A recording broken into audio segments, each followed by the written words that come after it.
Friend, good morning. Welcome to on our class GPS.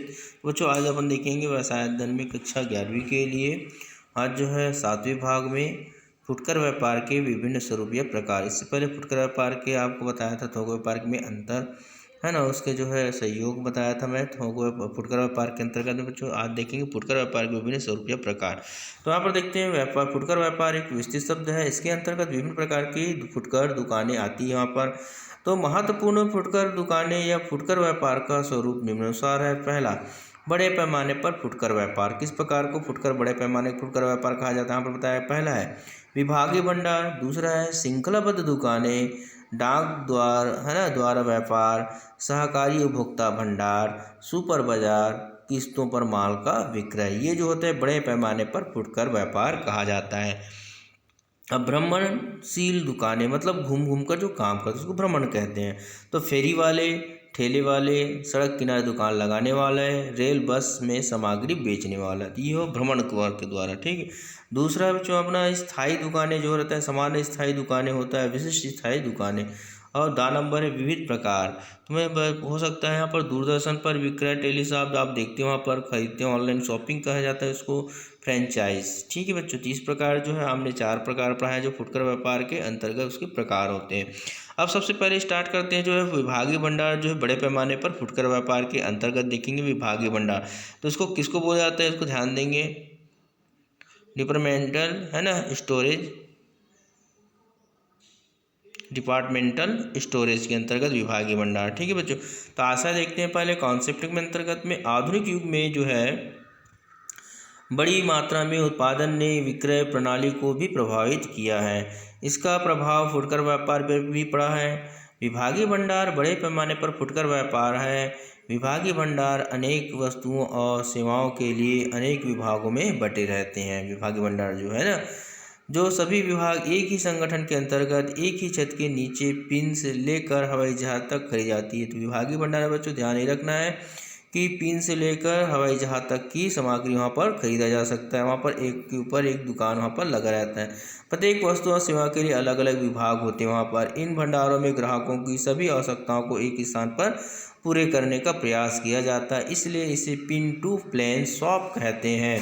इन भंडारों में ग्राहकों को अनेक सेवाएं भी प्रदान की जाती है, जैसे मनोरंजन, टेलीविज़न, विश्राम पार्क है ना, वाचनालय, डाक तार व बैंक, जलपान, परिवहन के साधन आदि में कुछ सेवाएं मुक्त प्रदान की जाती है। तो ये देखिए विभागीय भंडार के अंतर्गत समझे बच्चों, आपको जो है छोटे से सुई से लेकर एयरप्लेन जहाँ एक स्थान पर मिल सके उसको बोलते हैं विभागीय भंडार।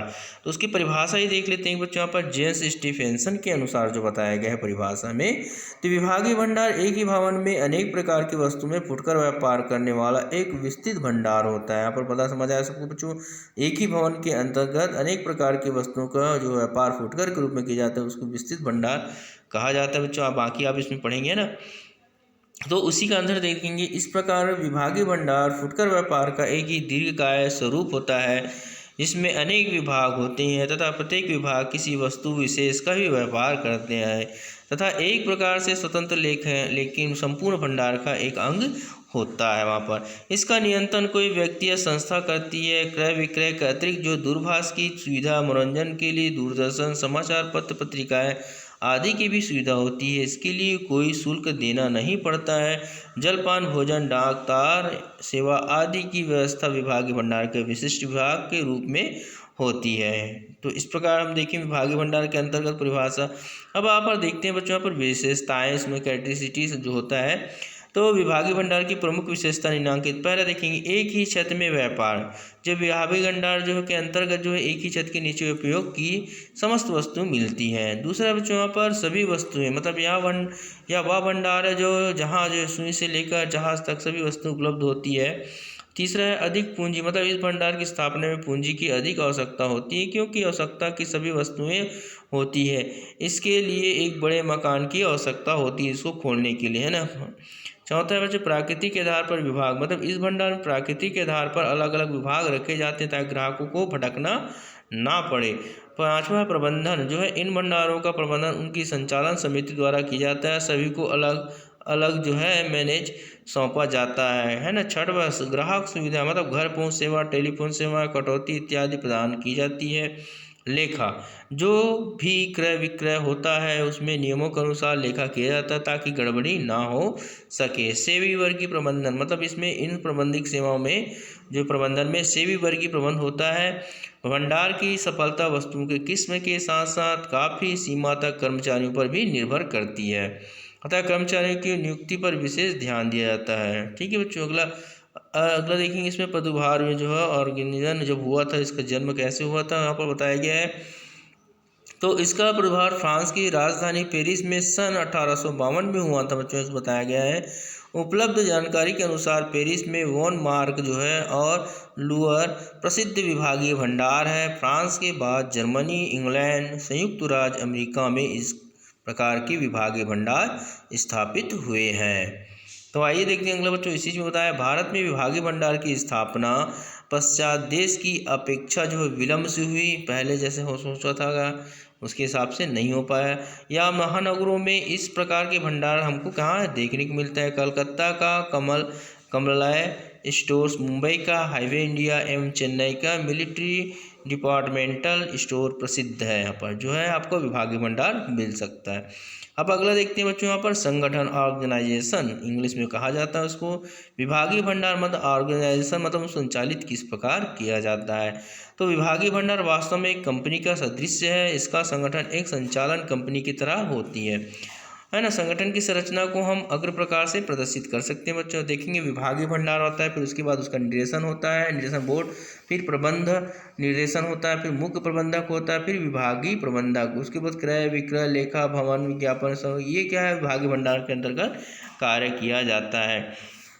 आइए देखिए बच्चों, उसमें गुण के अंतर्गत विभागीय भंडार से होना लाभ निम्नांकित है। पहला, विभागीय भंडार में क्रय बड़े पैमाने पर किया जाता है, सभी को बताया था, अतः बड़े पैमाने पर क्रय के समस्त लाभ प्राप्त होते हैं। दूसरा है, सभी प्रकार की वस्तुएं एक ही स्थान पर प्राप्त हो जाती है, अतः ग्राहकों को सामग्री में क्रय में सुविधा होती है। तीसरा बच्चों दिया है, विभागीय भंडार में जो है नगरों के मध्य होता है, अतएव लोगों को वहाँ से जाने में असुविधा नहीं होती है। चौथा है, विभागीय भंडार में एक ही वस्तु की अनेक किस्में या प्रकार होते हैं, अतएव चयन करने की भी सुविधा होती है। पांचवा देखेंगे, विभागीय भंडार का संचालन जो समूहिक रूप से होता है समूह में, जिससे प्रशासन में मितव्ययिता बनी रहती है। छठवां देखेंगे, इस प्रकार के भंडार में बिक्री अधिक होती है वहाँ पर। सातवां है, श्रम विभाजन और विशिष्टीकरण के सभी लाभ प्राप्त होते हैं। आठवां देखेंगे, कुशल कर्मचारी नियुक्त किए जाते हैं जो अपना कार्य जो है निपुणता से संपन्न करते हैं।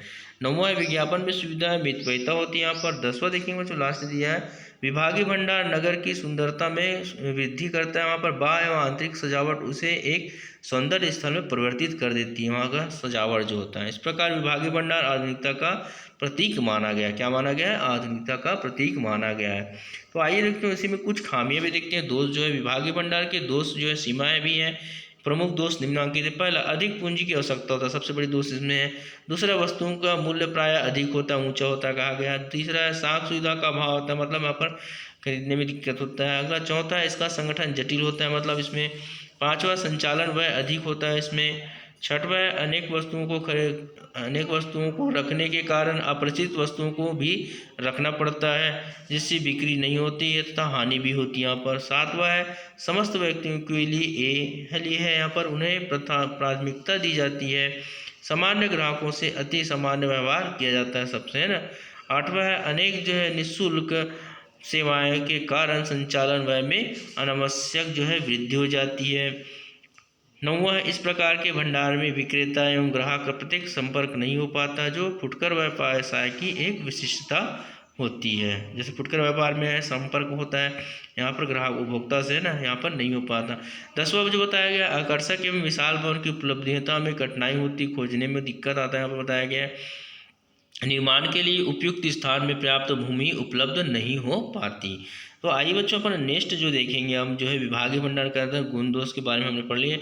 अब आते हैं अपन बहुसंख्यक या श्रृंखलाबद्ध दुकानें जो है कॉन्सेप्ट में देखिए। यहाँ पर आशय में बहुसंख्यक दुकानें प्रणाली का आशय जो होता है उत्पाद या निर्माताओं द्वारा अपने उत्पादित या विनिर्मित वस्तुओं को सीधे उपभोक्ता को विक्रय करना डायरेक्ट। इसमें किसी प्रकार की जरूरत नहीं होती फुटकर थोक व्यापारी की। इस प्रकार जो है बहुसंख्यक का श्रृंखलाबद्ध दुकानें से आशा है एक ही स्वामित्व वाले फुटकर व्यापार की एक ही स्थान में संचालित अनेक दुकानें या विभिन्न शहरों में संचालित दुकानें, जैसे हम देखते हैं हमें सुमित मंडी सेल के माध्यम से किया गया बच्चों। यहाँ पर है ना बहुत जो है बहुसंख्यक उसकी दुकान है हर एक जगह। इस प्रणाली का उद्देश्य मध्यस्थों के अध्यस्थ को समाप्त करना होता है, बीच की कड़ी को, जो डायरेक्ट जो है उपभोक्ता से संबंध हो। पहले देखिए इसमें देखेंगे बहुसंख्यक दुकानें में प्रणाली में पहला एक ही प्रकार की वस्तुओं का व्यापार होता है यहाँ पर। दूसरा है स्वामित्व प्रबंधन एवं नियंत्रण एक ही होता है वहाँ पर। वही वस्तु का निर्माता भी होता है ना। जैसे बाटा सू कंपनी कलकत्ता का उदाहरण बहुसंख्यक दुकानें के लिए दिया जा सकता है। इस प्रकार दुकानों को इंग्लैंड में बहुसंख्यक दुकानें जो है मल्टी शॉप एवं संयुक्त राज्य अमेरिका में श्रृंखलाबद्ध दुकानें चेन शॉप कहते हैं इसको, है ना। अब अगर देखेंगे परिभाषा में देखते हैं बच्चों, प्रोफेसर जेम्स स्टीफेंसन के अनुसार जो बताया गया है, एक बहुसंख्यक दुकानें में किसी एक व्यवसाय कार्य के स्वामित्व होने वाली अनेक समान दुकानों का समावेश होता है। तो इस प्रकार हम जो है बच्चों नेक्स्ट पढ़ेंगे जो है आपको बहुसंख्यक दुकानों की विशेषता। आज के बच्चों good day, listening to watch.